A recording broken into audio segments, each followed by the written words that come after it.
Thinking of investing, working, or starting a business in the cannabis industry?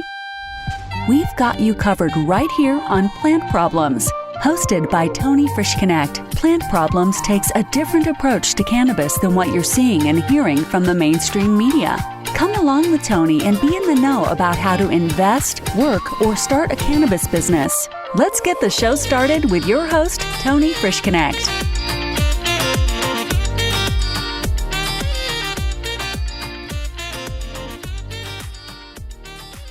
Hey everyone, and welcome back to another episode of Plant Problems. I'm your host, Tony Frischknecht. Please hit the subscribe button for the podcast or YouTube channel so that you can receive alerts anytime I have a new show come out. Once a week, you're going to be seeing them, but I want to make sure you guys are up to date on what's happening. This will also be helpful because it allows us to bring even more free information for you guys. I'm trying to help you guys with whatever I can, and I want to make sure that I'm able to get that to you as soon as possible. This also helps the platforms understand where my show's at so that it brings it out to more folks out there that are trying to start their own cannabis business. Also investing. I mean, these are all big things that I'm trying to bring you guys, and I want to make sure that more people are able to access this information. And it just allows us to get deeper and deeper as we go further. So thank you so much for doing that. I really appreciate it. Now let's get to the show. Today, I'm going to be sharing with you the 4 best ways to survive in a saturated market. Now, I know this isn't saturated markets. You know, there doesn't seem like there's a lot. There are some out there. We're not talking about, some of the new ones that just passed legislation in medical and recreational, like Mississippi, South Dakota, Arizona, Montana, and New Jersey. These were all new markets for recreational. Of course, Arizona and Montana, those both already have medical, so there could be a little bit of this. So what I want to talk about is saturation, right? How do you know if you're saturated? Well, places like Colorado, you see there's a full system in place to go get your licensing. These are developed systems, right? And so you'll be able to tell they'll have a blueprint for you to get through the system. They're made for, there's not a whole lot of guessing that's going on. However, when you're first starting, you are going to see that in new markets, there are going to be, there's not going to be a blueprint on how do I start my business with the licensing process? Who do I talk to at the state? Who do I talk to at the city?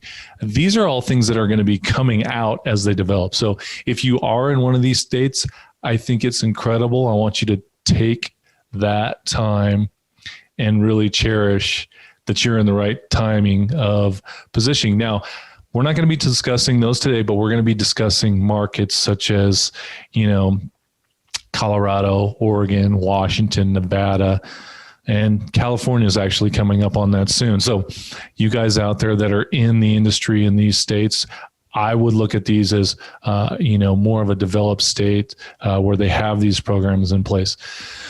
So what I'm going to be sharing with you today is some valuable things that I think these are extremely valuable and they make good business sense. So not to drag this any further, so we'll get this going.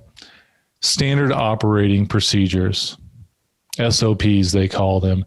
These are things that can be very overwhelming, especially when you're in this crazy cannabis world that's moving so fast. So you want to access and understand these quickly.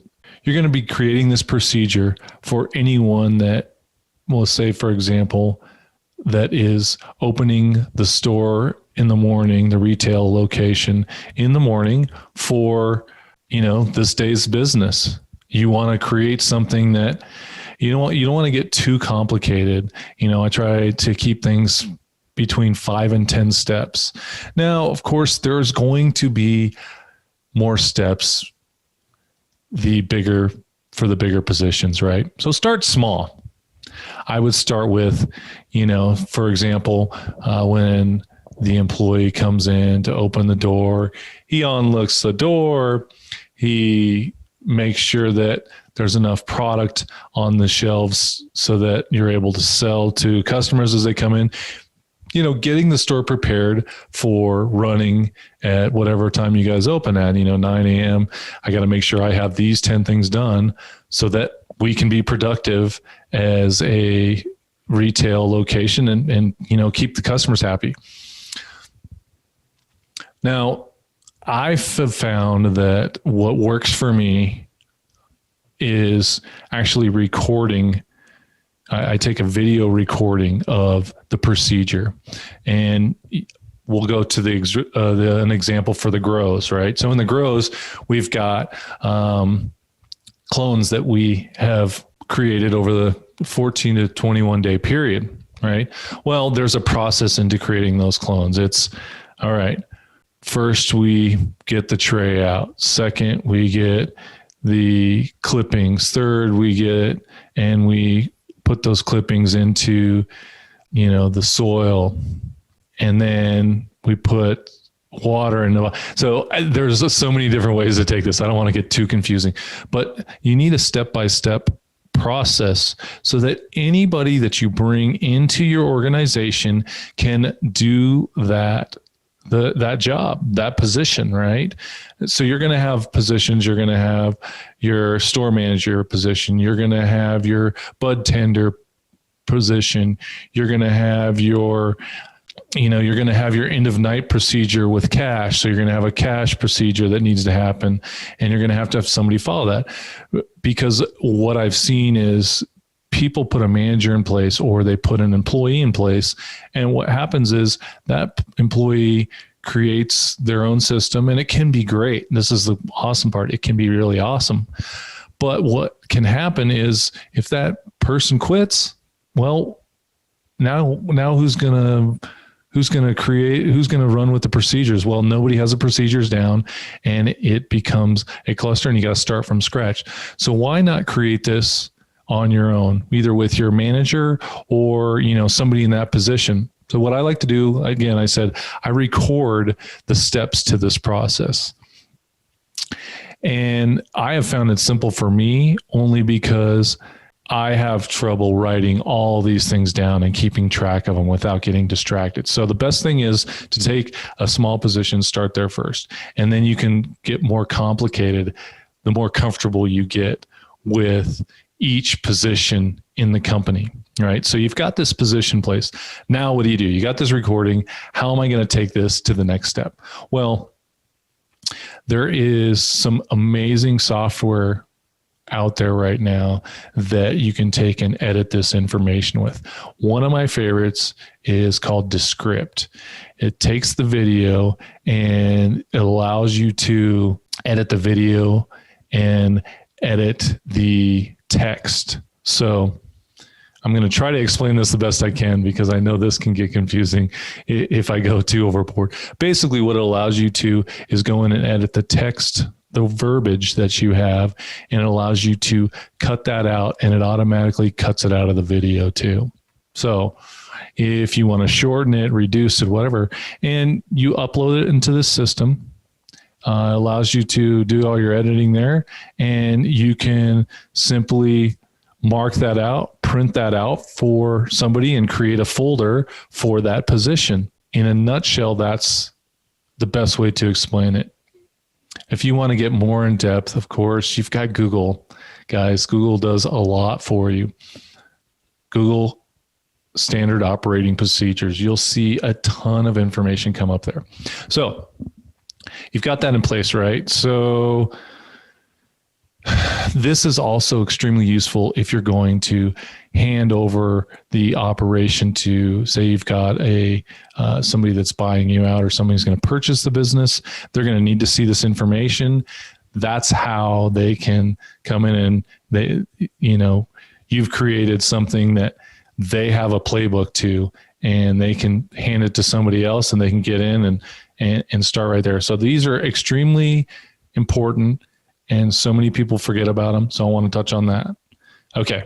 Number 2, create a network of small businesses. There's a lot of you guys out there, and I've talked about this several times, but there's a lot of little mom and pops. That would be one store owners, maybe 2 store owners. And a lot of these guys get together in association groups. So you need to have this dialogue with them, discussing, start networking with these other businesses. These other businesses are in the same place you are. They're worried about being overrun by the large multi-state operators and, being crushed by pricing and by their competitors. So the old saying, power in numbers, start creating those relationships and figure out how you guys can help each other out. And I know people say, well, it's your competitor. Yes, but it's going to turn into you guys versus them soon. And you want to make sure you have your relationships together to be up to date on what's happening around you. And these guys will know that stuff. So again, power, strength in numbers, association groups. And there's some other people that are wanting to sell out to these multi-state operators. Now, depending on how you are in business, I know I like to know what my competition is doing to a point. They want to know what I'm doing, but you guys can still be competitors and work together on a lot of things. So remember that. Don't ever negate that out. I know it's a competition, but there's plenty of business. I promise you, there's plenty of people that are wanting to buy cannabis now in all these markets. So you're not going to lose all your sales. You don't have to share internal stuff. Just share how you can compete against the bigger companies that are starting to be created. Okay. Become more efficient. There are so many things that can be done here, right? These are just some of the few. Bringing down your production costs. This is what it is being a business owner, figuring these things out. So the cost it is per gram, what it costs for you. You should know how much that costs you right now. If you don't start working on that, then figure out how to reduce it. Labor. All the time in all my businesses that I've ever had, it's generally the most overhead is my labor overhead, right? So make sure you don't have too many employees. And if you're creating more work, look at some of your great employees and say, hey, you want to bring them out and say, hey, this is something I'm looking at doing. And see if they'd be interested in helping out and being a part of this. We're going to talk about the next step, but we'll go into further with that with employees. Okay. But a lot of employees can do multiple jobs. We see it in so many businesses. I know I did through growing through up, but you guys are seeing it too. Your power consumption. This is again with efficiency. So upgrading your lights, your cooling systems. What you're going to have to do is reinvest into your company. This is something that you might be, I hope you're doing it consistently, but you might have to take a majority of the profits. I would suggest you take, if not all your profits for the first 5 years and reinvest them right into your company. It's going to build a much stronger foundation for you. You're not going to be able to take as much profit right now, but that's okay. If you're looking for the future and you want longevity, this is how you build it, with a strong foundation. So the fourth one, and one of the most important ones, I think, that's why I got it here on the last, is a happy employee. Okay. We're starting to see this more and more with so many businesses, is culture and community being created in the business that people want to be a part of. If you are able to create an environment for your employees to be excited to come to work, excited to work with the customer, excited to work with the plants, excited to work with their manager. What I've seen here is it's going to be more challenging for, competitors to knock you down because you have employees that love to be there.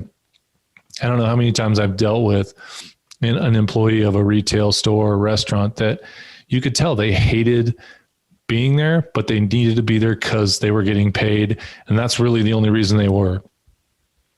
And I've made this mistake in the past myself. I've gotten overwhelmed with, what is happening in regulations, and you forget about the people that are really manning, the store at the end of the day and the cash register.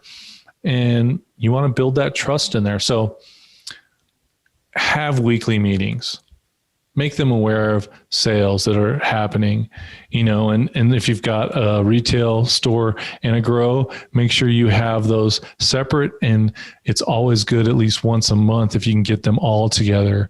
Everybody's doing a lot of stuff on Zoom nowadays, so you can create a virtual meeting to help keep that connection. But you want to create that camaraderie, like we're a team and we're a family, and that's what we're building here. Discussing the company's vision with everyone. You're the leader of this company, right? It's time to act like it. What do leaders do? They create vision, what we want to bring. So what has worked for me in the past is sitting down and actually figuring out what that vision is, right? Talking to my managers. What kind of a place do they want to work at? What they want to provide? This is going to take a few meetings to get, but once you guys come together and you guys can agree upon what the vision is, then that should be discussed constantly. Where are we going to be? Where do we need to be?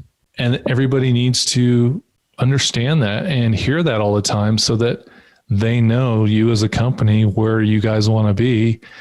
They will latch on and they're going to become a part of the machine, man. And it gets really, really fun when you bring in a lot of, I've seen it in my own companies, but I've also seen it on large scales like Home Depots. I worked for Home Depot back a long time ago when I was in my early 20s, and you would see this camaraderie, and they would create, bonuses and little perks for people, even just like, well, she sold the most this week of product, and we're giving her, a badge, and we're giving her a little plaque. She sold 10,000 grams or something like that. These are little ideas that you can work on with your managers and say, well, what would be fun? What would be good? We used to do, a barbecue, getting everybody together once a month, and we get everybody together so that they can talk and relate to each other and break things down and discuss, what's going on in the grow versus what's going on in the retail. And it gets it fun. So you get a lot of buy-in from that. So people want to be a part of something positive and something growing. You may not see it all the time, and you might just be a couple of you, and it's your job to really build that up. Name 1 to 2 things that the employee is doing good, very well in this meeting, and some stuff that you can improve on. At these meetings, these are questions you can ask, well, what can we improve on? And that creates an engagement with you and your employees, and they feel like, oh, I can actually make a difference and I can make something happen. They can. That's what you want to create, right? You want to get that involvement. How can we make the business better?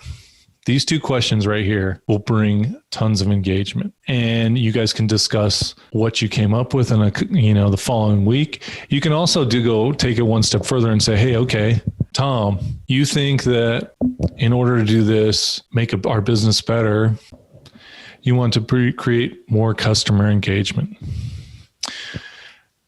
How can we do that?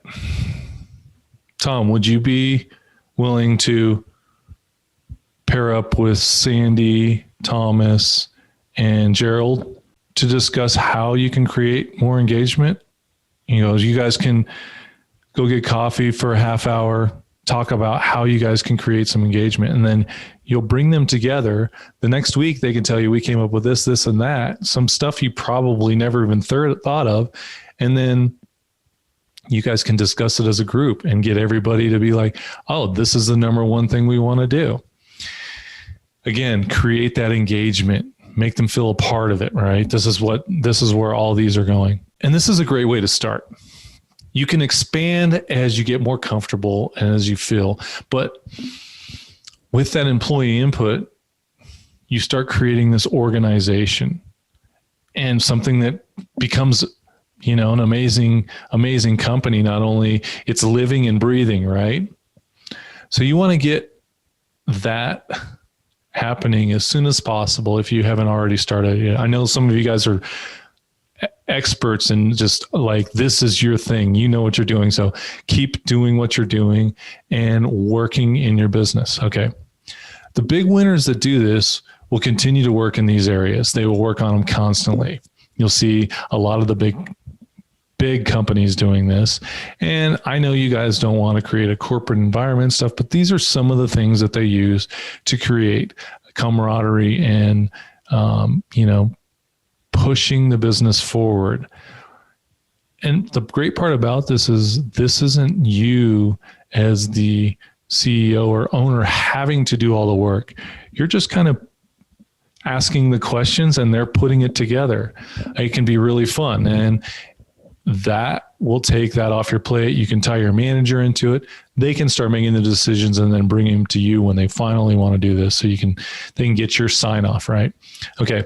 At the end of the day, if you're making a better product, you're reducing your overhead and your employees are happy, the sky is the limit. You guys can grow. You don't have to worry about people coming and stealing your employees, other companies, because they are dedicated to you. And that's what makes you different. So you want to set yourself apart. Creating a company where everyone has a say in the direction you are headed, it's an amazing feeling. Building a company like this isn't easy, but it's very rewarding. And it's also going to reach you a little further than you trying to do it by yourself or being a boss that just yells at people. I've been a part of those companies and it's not fun. You don't want to work for them. You might get paid good money, but it is a really crappy at the end of the day when you're working for somebody like that. As the leader of the company working on the business and not in the business, as the leader of the company, you need to be working in your business, not on your business. What I mean is you're not sweeping up at the end of the day.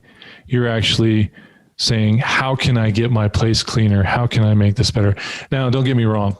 I'm not saying you as the owner aren't supposed to be touching the brooms, because I think you should lead by example. That's how people will see it. So I know that's silly. I just want to preface this, guys. So there's some great books out there, and I'm going to give you these names because I think they're very, very good examples of how to work on your business. Not only that, but how to create a great business that people want to be involved in. So one of my favorites is The E-Myth by Michael E. Gerber. That's an awesome book. Takes you out of a small business mindset or an employee mindset and puts you into the visionary scope and how you can create a better business. That's an awesome one. So check that out. It's The E-Myth, again, by Michael E. Gerber. And I'll put that in the link, so you guys should be able to connect right there. And then there's another one that's awesome. It's a long read, but it's called Built from Scratch by Bernie Marcus. Now, this is the Home Depot story, which I said I worked at one, and when I was in my 20s. And what the amazing thing about this book is not only they talk about how to build and create employee buy-in and ownership mentality. These guys built a company that created 1,000 millionaires that were also employees. It's a great story, and I would urge you to check it out and listen in, because it tells you Home Depot is an amazingly huge company, hugely successful. The great part about this is it may be a long book, but we live in a great time right now where you can listen and read on the go, or read a book at night before you go to bed. Both books are fantastic and follow some great principles, so please use them. Lastly, someone told me a long time ago, take what you like and use it. And the stuff you don't like, leave it behind. Everything that I've shared in this episode, I want you guys to take little pieces of it, It is not the perfect outline. However, I think these are some of the most important in my opinion. So please take that with a grain of salt and use what you like. That is your business as an entrepreneur, is to figure those things out, right? I'm just here to, maybe give you a format or something that you can work off of to make it a little easier at the end of the day. Thanks so much for joining me, guys, today. It's always a pleasure. Please hit the subscribe button. Let us know that you're out there. Awesome. Check out all my episodes on plantproblem.com, and we will see you next week. Thanks so much for joining us. Have a wonderful day.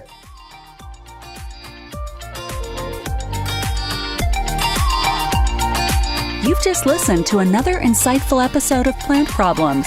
If you like what you heard so far, don't forget to tell your friends and colleagues. For additional resources or to leave a review, head over to plantproblem.com. Join us again next week on Plant Problems with Tony Frischknecht. We look forward to having conversations with you as we go along this journey.